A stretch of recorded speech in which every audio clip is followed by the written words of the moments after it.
Greetings, true believers. Welcome back. Glad you made it.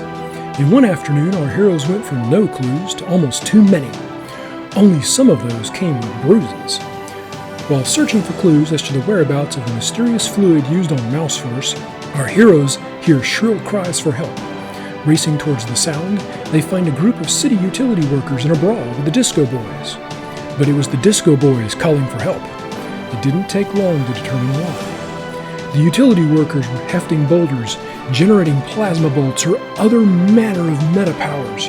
All of them looked to have been doused with the same glowing orange chemical the Knights Vigilant had become all too familiar with. The Disco Boys were outmatched and outgunned, but at that moment they weren't without help. Telling the Disco Boys to run, our heroes covered the gang's retreat. The fight lasted minutes but felt like hours.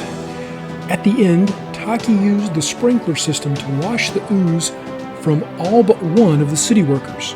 But before the dust could settle, a new mob stampeded through. More Disco Boys! Only these had been mutated. Not only that, one carried a glowing canister of what might be the cause.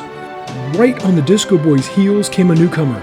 Not one of the gang, but someone trying to stop the mutated maulers. Once she landed in their midst, Bronze Tempest pitched in to help the Knights Vigilant, lending a hand, or in fact, a solid right hook.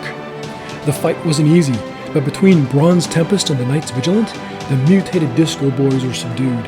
The canister, a quick grab by Sahara, liberated it and put it into Bronze Tempest's hands, where she promptly found a riddle written on the outside. Once the authorities were notified, the group split up.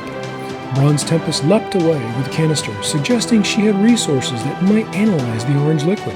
Meanwhile, a precognition from the Knights Vigilant's teammate, Kara, sent the team to collect one city worker who kept his newfound powers and take the man to Apothecary Fu for help. Perhaps he could even shed some light on the strange metal disc of electronics found on the city worker's neck.